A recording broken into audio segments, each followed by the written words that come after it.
It's with you all day and all night. It doesn't go away. Tonight at 11, a family still grieving and still searching for answers surrounding the death of their son. Plus the Kmart fire that left traces of asbestos in the debris. How far did everything spread, and what do neighbors have to say? Later, we take a ride with Portland firefighters and paramedics to see how they deal with the high rates of overdoses. First at 11, a Clark County family is searching for answers. Their son was shot and killed while in his own garage. Thanks for joining us. I'm Evan Watson, in tonight for David. In the 2 months since his murder, information has been scarce, with police still actively investigating. Alma McCarty spoke with the parents of Randy West, who are hoping an increased reward will stir up some leads. Alma? That's right, Evan. Crime Stoppers is offering a $2,500 reward for information that leads to an arrest and conviction in this case. Mike and Vivian West tell me they've helped raise an additional $15,000. Friends and family, loved ones even chipped in hopes they can bring the person responsible to justice. Some days I can't believe it even happened. I just can't. At the home of Mike and Vivian West in Battleground, 3 hearts on a tree in the backyard. My welding skills at my age have kind of drifted off. Honor family members gone too soon. I got one more to make. A 4th to remember 58-year-old Randy West, an avid fisherman, a good carpenter and billiards player, a person who enjoyed life. Time and time again, Randy said, "You're the best parents anybody could ever have." My baby. Yeah. I keep waiting for the phone, but it doesn't happen. On May 27th, Vancouver police found West dead in his garage on Northeast 137th Avenue. The medical examiner later ruled his death a homicide. He'd been shot multiple times.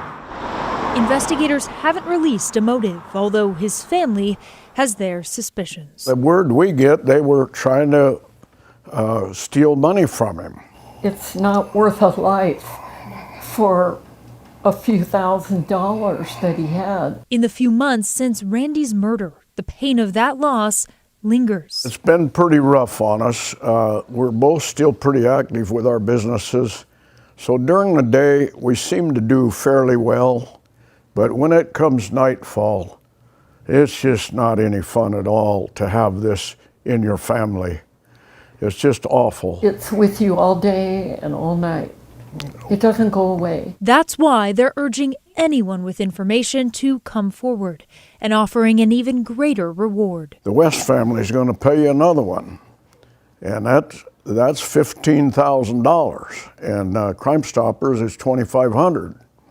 So that's a pretty nice sum for someone that a little nervous about coming forward would step up. For now, they cling tight to the memories. When my 3 sons were all alive on my birthday. While they pray for a break in the case. Oh, I do.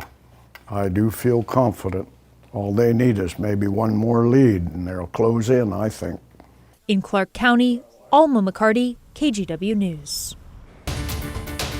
Now to new details tonight on the deadly hospital shooting over the weekend. We now know the shooter, Pontiac's Cowles, had a history of physically abusing and threatening his children and partner, his partner who had just given birth at that hospital. Court documents obtained by KGW show 31-year-old Ashley Heil had been in a relationship with Cowles since 2012. She filed a restraining order against him in April of this year. In June, that order was dismissed. The documents also show allegations that Cowles physically abused their 8-year-old daughter. Heil says Cowles was struggling with mental illness and didn't get the help he needed. She's now set up a GoFundMe to raise money as a newly single mother. Let's get you caught up on tonight's other headlines. A Gresham Care Facility resident is charged with second-degree murder in the fatal stabbing of a staff member earlier this month. On July 16th, police were called to McCarthy Place on Northeast 165th Avenue around 7 a.m. A staff member found a night shift employee stabbed to death. A resident, 59-year-old James Calvin Smith, was taken into custody. Smith was arraigned today on 3 charges: murder, unlawful use of a weapon, and tampering with evidence. He entered a not guilty plea. Now to some wildfires still burning tonight. The Newell Road Fire in Klickitat County, Washington, is just under 60,000 acres burned with containment at 20%. Areas including Cleveland and Bickleton remain under level 3 orders. An almost 70-mile stretch of SR 14 in the area is also closed due to the fire. And the Golden Fire in Klamath County has burned more than 2,500 acres, and it's not contained at all. And though some evacuation orders have been downgraded, 43 homes have now burned.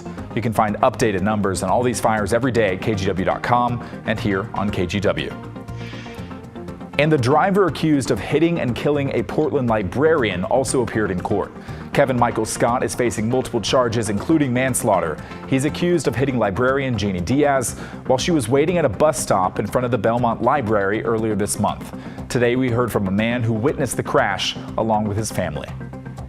My wife, 2 teenage kids, and their 3 teenage friends have all been heavily impacted by what occurred on Saturday, July the 15th. We have seen things that we will probably never unsee moving forward, which is going to take much therapy. My wife's especially struggling because she was the one that had initially attended to the victim. Scott posted bail after his arrest. He's also accused of driving under the influence and reckless driving. Jeannie Diaz left behind 2 young daughters. Now to the latest on the Kmart fire that sent chunks of debris and ash throughout northeast Portland last Wednesday. This forced Lewitt View Park to close and cancel summer programs for the Park Rose School District. But as of this morning, both are back open after a thorough debris cleanup. Daisy Caballero shows us what DEQ found after sampling fire debris in the area. It kind of speaks to the bigger systemic problem that's affecting our neighborhood.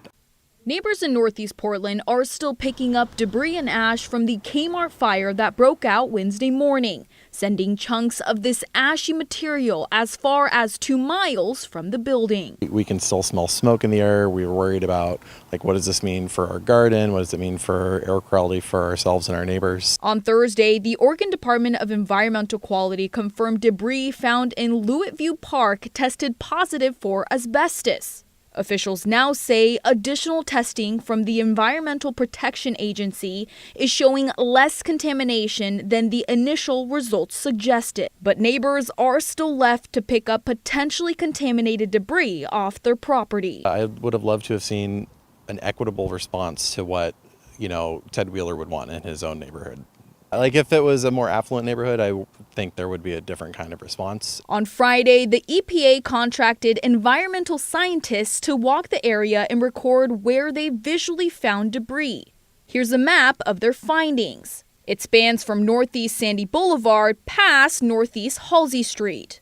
KGW reached out to DEQ for clarification on how many of these samples tested both times came back positive for asbestos, but did not get a response. Rather, someone from EPA clarified over the phone that the initial asbestos testing was conducted by Portland Parks and Recs, but wasn't, quote, done to EPA specs. Adding they don't know if this information collected by the contractor can be relied upon or not. I think we need to see more urgency and more desire from City Council, from the DEQ to take care of the folks in this neighborhood. That was Daisy Caballero reporting. The cause of this fire is still under investigation. Portland Fire says it's conducting a joint scene examination tomorrow morning.